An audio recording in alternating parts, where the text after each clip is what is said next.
So yesterday at CinemaCon, during the Lionsgate panel, they announced 3 different John Wick films are in the works.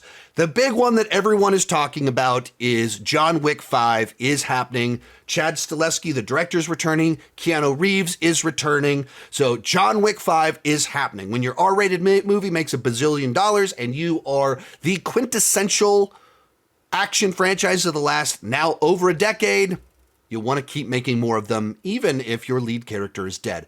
Second one they officially announced, they are doing a Caine spinoff.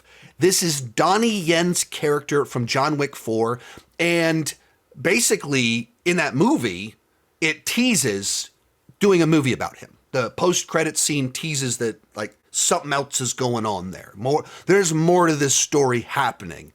And the thing that's always been great about the John Wick movies is the world building is so strong that everywhere you go, it feels like there's a story to tell. Every character you meet feels like they could be spun off into their own tale.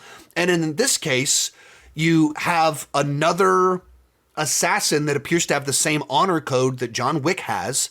And he's played by a now, almost 40-year movie star. I don't actually know when he first started his first Hong Kong film, but like I watched the End of the Line of Duty movies from Hong Kong that are from the late 80s. And he did some incredible kicks. That was my introduction to Donnie Yen, was in the Line of Duty, I think 4. I think 4 is the one.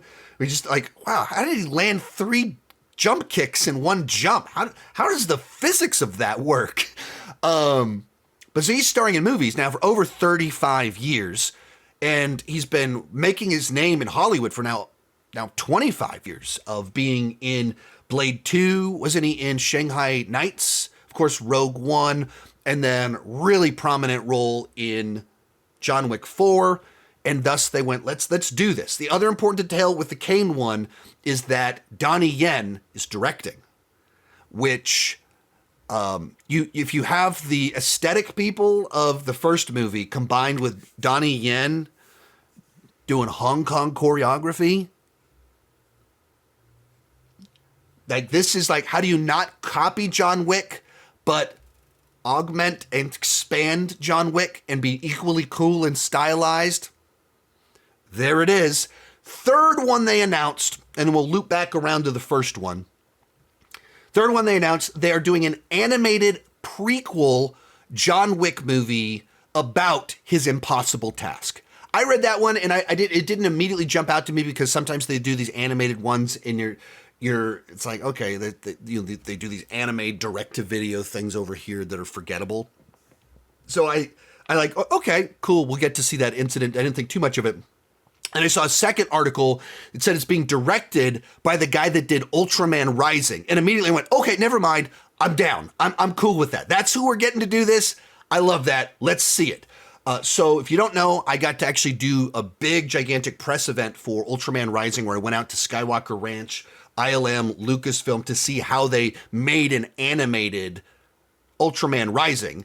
And while there, I got to interview the director of that film, who's now hired to do this one. So having heard this guy give multiple long presentations about his animation process, his storytelling process, his writing process, and having interviewed him and really liking Ultraman Rising, I went, all right, I'm down. Like if that's who you got, I want to see this one now. So 3 movies, John Wick 5, Caine spinoff with Donnie Yen directing as the Caine character, and then prequel animated movie about the impossible task that got him out of the job. The thing that happened a few years before the first John Wick that made him the absolute legend that got him out so he could spend the years with his wife. So we're going to actually see that one. I'm a bit nervous there because sometimes the mystery is better than the answer. The intrigue of what did he do? Almost no answer they can give will live up to whatever's in your mind of just the mystery of how did he do it? And in showing it in particular in light of everything that we've seen him already do, the impossible tasks, it probably can't wow us yet anymore because we've already seen him do 4 movies worth of the impossible. So there is a little concern there, but I really like the guy they brought in. Now let's loop back to the first one. John Wick 5 has been announced. And immediately, the question that comes to mind is, how are you doing that? Because John Wick died in John Wick 4. It's kind of an important plot point that John Wick is no more. But at the same time, pretty much since that movie came out, people have been speculating, will he come back? Will he come back? How definitive was that? And pointing out they haven't shown the body. So I think we all kind of knew that it was possible that this was going to happen. Because John Wick 4 was just too successful. And the franchise is just too successful. And they clearly want to keep going. And we might find out pretty quickly that this thing is running out of steam.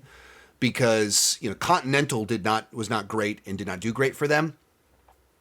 So we'll find out with the ballerina. Does John Wick work with John Wick's not the star? And, maybe they oversaturate. We'll find out. But at least coming off of John Wick 4, it makes sense that they wanted to do more and make this thing bigger. The question came in. Thoughts on the simple fact that ever since John Wick died on screen, everyone's been talking about a John Wick 5 like it never happened. What do you think this says about the audience perception of the death of an on-screen character in studios' mining of IP, even when it contradicts storylines? I think some of it is as simple as we saw him get shot, we saw his grave, and there's a gap. And anytime there's a gap, anytime it is not definitive, and you have someone that has cheated death, and you didn't show their head explode, you didn't see them shot, and then they laid there, and someone walks up and checks their pulse, holds them, and there's and you go super definitive that this is a limp, dead body. We got to see dead body for me to believe that we've got a dead body. And we didn't get that. I guess it's been a little bit since I watched the John Wick 4 in its entirety, so I don't remember the exact way it goes, but there's a gap between shot and grave. And we did not see John Wick close the casket. That's him holding the chest, buried. There's a gap. And anytime there's a gap, that means there's an opportunity for him to be alive. That's more where I think some of this is coming from. They did it in a way. And the other thing you have to keep in mind, they shot 2 endings for this film. That when they were test screening it, they did runoff.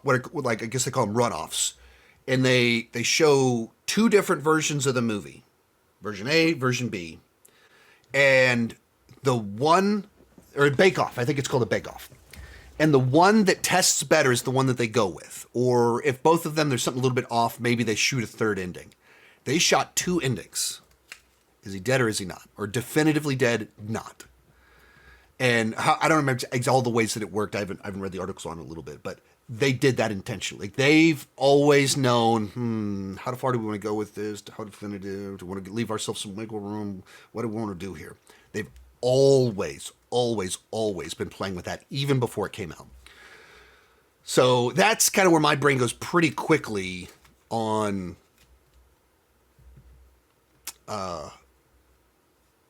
it. I don't go to get psychoanalyzing some of this stuff. Why don't people trust deaths and things? This to me doesn't feel like that, because John Wick has always been such an exaggerated character that toys around with believability, and it just had that flavor of, is he really dead? Is this really it? Is it really going to happen? Also say this, at some point in time, you got to let the story end, and they had a definitive ending. So you better have a good reason to undo that ending. You better. I'm pretty skeptical on that basis. I don't hear, we're doing a 5th one and immediately get super excited. I'm more interested in kind of the spin-offs to see if they work than bringing back 60-year-old Keanu Reeves to put his knees to the test once again. Make of that what you will. Most of these clips are pulled from my Patreon live streams. I do about 6 live streams every single month. For $2 per month, $20 per year, you can get access to all the exclusive videos and live streams. For $5 per month, you get your name on my end card. At the top tier, you get a 30-minute video chat with me each month. The link down below in the description has more information.